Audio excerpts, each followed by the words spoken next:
Hello everybody and welcome to Snowfix. This is episode 59. We're here sat in the sun without Jools this week because she's on the O'Neill Big Mountain Pro Tour. You can actually watch that as a live webcast. It's happening right now just on their site.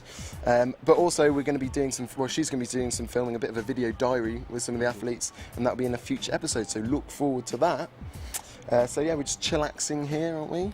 Yeah, it's been sunny for quite a few weeks now. No snow, although I've heard rumours of clouds arriving. We can see them there. Hopefully they'll be bringing some snow because it's well needed. It is well needed. But this week we're going to be catching up with our friend Dan Wakeham, see what he's been up to this season. Tim and Jools went to Swallowmania in the Grave. They're going to be bringing a feature from that. But first...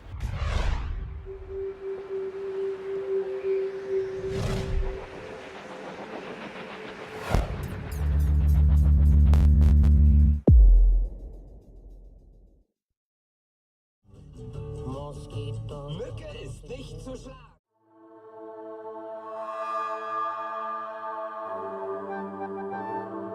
Sunday should bring partly sunny skies and warmer temperatures.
And never look back, that's where your last take at. Lights out, moonlit night, the rain falls, a face off is AWOL. That's when they call upon every champ they got to make it to the top. With the plot proceeding, bob to weave, and every reason needed is lights out, moonlit night, the rain falls, a face off is AWOL. That's when they call upon every champ they got to make it to the top. With the plot proceeding, bob to weave, and every reason needed is like destiny teaches through Mother Nature's reaches. The best rest in pieces. Peace to the ones who rest in nomenclature labeled regions. Heaven and hell, angels and demons, they battle for this little dirty earthling in between us. I sold my soul in the morning to buy my people freedom in the evening. I pray to the night that I awake from sleeping with the reason to keep breathing. You ration what it's worth. I work with a passion, taking action till it actually hurts. I feel the growing pains in my spirit, expanding my mind with minimal interference. And I don't need to fear it, I can hear it coming from a mile away. The style is all about today. Profile set to amaze, lightning flashes. Light strike anywhere matches. Zonked out, taking chaos from a theory to a practice. Here is clearly calling from the ashes, making trails blaze when we rock a path like a walking dream catcher. Lights out.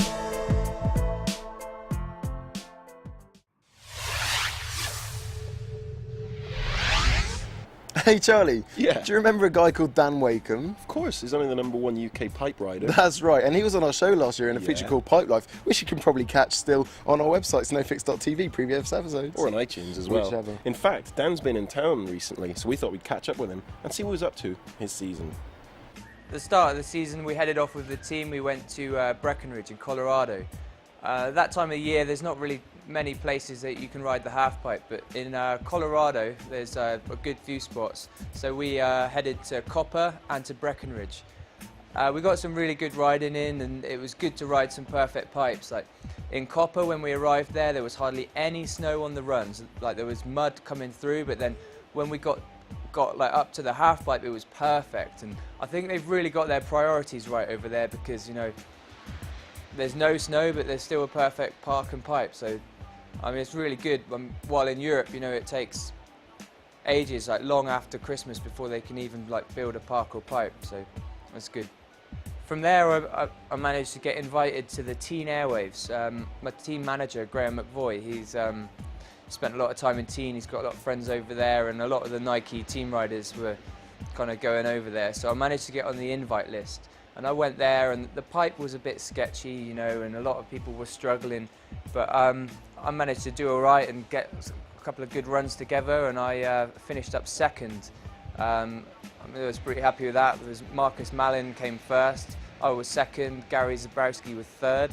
I think Jan Korpi was fourth, so there was some big names there as well, and I was pretty stoked. And also I was pretty stoked to get the €5,000 prize money, which really helped me out, because I think when we were in the States I spent so much money there that I was a bit kind of skinted out, so I was really happy to have a bit more money to kind of get me going into the season. Basically every season I'm just really busy, just travelling around, going to competition after competition, from one time zone to another, totally jet lagged and stuff. So TK Maxx have given me some money to podcast for them, and basically I'm making like a video diary where I basically show everyone what I'm up to, you know. So I'm starting off in America before Christmas, and then back home for Christmas, then into Europe, to Davos, to Teen, to Lax, and then from here I'm going to be Bardonecchia World Cup, then I'm going off to Japan and Korea, and then back to Europe. I mean, that's crossing a lot of time zones, and it's going to be hard, you know, just like having to deal with the jet lag and stuff, and hopefully it should be quite interesting. Try and make it as good as I can.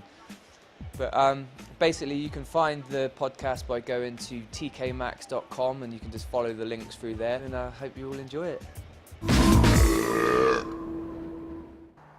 Timothy, do you want to come to Swallowmania with me? Hell yeah, where is it? It's in Le Grave. Cool, I'll be there ASAP. Sweet!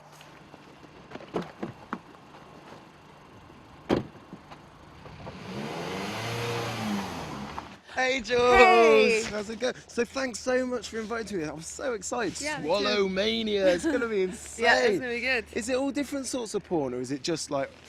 Timmy, it's not. It's swallow like tail, powder, you perv, like skiing, snowboarding. Oh, well, that'll be good too. Yeah? Let's go. Okay, go.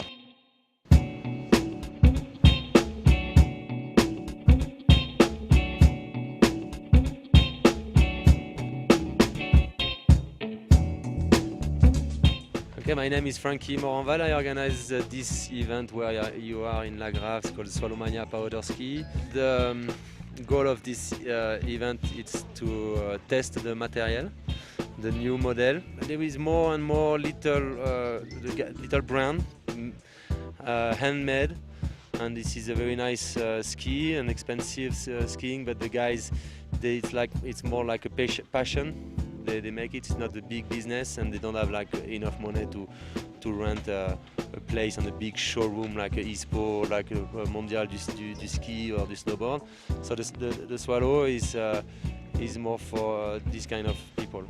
So the first board I picked is by a US brand called Arbor, and the reason I picked it is because they advertise it as an eco-friendly board, and what they mean by that is that they try and use as much wood as possible. Every board they make has at least 10 different types of wood. They use the thinnest possible layer of plexiglass on top. They use eco-friendly veneers and water-based glues as opposed to toxic shit you can find on other boards. And they're manufactured in Austria, where a lot of money's been invested apparently into making the factory as eco-friendly as possible. The machines run on low energy. And they recycle the wood that they don't use for boards for the clothes that they make as well. They'll use them for buttons and labels. Well, I just got a taste of what this board's like. It's a free ride board, and I just had a bit of powder here, and it felt amazing. It's just a shame there's not enough sun, so definitely recommend it. Eco-friendly is the way forward.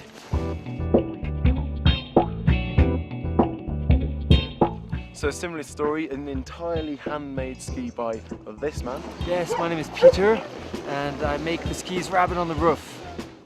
And his skis are called Rabbit on the Roof, literally because his house in Paris has rabbits on the roof. That's where he's based. He's got a wood bending shop, and he's been churning out these skis entirely handmade by him. The interesting thing about this one is his next door neighbours are from Ghana, and they do jewellery and sort of design. and he just sent them the ski and asked them to put a design on, and this is the rad little ski that they churned out. So again, let's just get on the slopes and give them a go. Yes, these are really cool actually. Like they're really like quite sort of poppy. Like you can get, they're kind of a lot better for these conditions than the other ones. They've got a bit more of a card to them. Like they're not as powder like intense. But the other good, no, I'll not say good, amazing thing about these skis is they actually smell of rich mahogany, a bit like my apartment. This event is great here because La Grave is just off-piste area. There is no piste. There is just a cable cabin, drop you on the top of the mountain, and after it's just itinerary to go down the mountain. And so there is no machine, no special preparation, slope preparation. So it's good to test this kind of ski or snowboard. It's mostly it's for powder or backcountry skiing, and all the brands are here. They present the large model or snowboard for powder, or like it's why that's called Swallowmania, because that's come from swallowtail. It's an hirondelle, like a bird, the tail of the hirondelle. Should we have some feedback? Let's. Okay, what have you got? First email is from Andy Moore from the UK. He's the Army snowboard team manager. Do you know they had a snowboard team? I didn't. They do. Right. And they actually enter events. They've been training. They go out for a few weeks each season. They actually had Nelson Pratt and Jenny Jones over before Christmas to train them up, because this is the first year they're doing slope-style events. I see. And they're going to be going to the Brits. Got a quick question for you, Charlie. Why has the Army got a snowboard team? Why would there be snowboarders? I don't know. I don't think there'll ever be a battle situation where you'd be on a snowboard. Can you imagine it? Oh, I'm stuck on the flats. Can you come and lend me a pole? Let me just sit down while I put Bang! my bindings on. You're dead. Yeah. Sitting duck is what you are in the war situation. I think it's more, and I'm just guessing. I could kill a duck. I think. Good. Well done. I think it's to maintain a well-rounded individual, stay healthy and fit, and maybe get a bit of fun. I don't know. I think that's what it must be. I'll tell you what's not fun, Charlie. Rupturing your spleen. And that's what happened to one of our viewers. It's actually Nikki Tyree's boyfriend, Nigel, who runs the Murphy's Bar in Villars. He fell on a tree stump and ruptured his spleen, which I instantly thought sounds bad. And then I spoke to my good friend John O'Verity about it, and he's had a friend who did that, and apparently it means all the enzymes come out into the inside. They kind of rot your insides, and you have to take a pill every day for the rest of your life. So big up to that guy. I hope you stay well and stay healthy. I hope you get better. Yeah.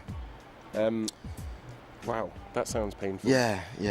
Anyway, we've had a lot of comments from a new guy on the site, snowfix.tv, and he's called Madhavk. I'm not sure how to pronounce that. It leads me to think that he's probably foreign, maybe from a Scandinavian country. The comments are weird, aren't they? The first time I read one, I thought he was drunk, partly because of the English style. It's quite embellished, it's kind of old, I like it, but also because he was defending Mattia, who was getting slated everywhere else. Come on now. But so a bit foreign, a bit weird. He also sent us a picture, didn't he? Yeah, this requires a bit of explanation from him. It is an orange on a balcony, as you can see, but it symbolises how you can burn in the sun. I'm not sure why he sent that in. Why I'm an not orange? sure why I would choose a lobster. Looking at my arm right now. We are going to end up. It is very sunny right now. So if you wanted to send crazy comments and emails and stuff like that, you could do on our website, snowfix.tv, and send the emails to snowfix@negativegravity.co.uk. You can also subscribe on iTunes. That's right. And if you add Snowfix as become a fan of Snowfix on Facebook. It's a page. Yeah. We'll send you updates every week of when there's new episodes and other fun stuff. And don't forget, you can still catch us on the Extreme Sports channel on Sky 419. Yep. But until next time, see you later. Bye.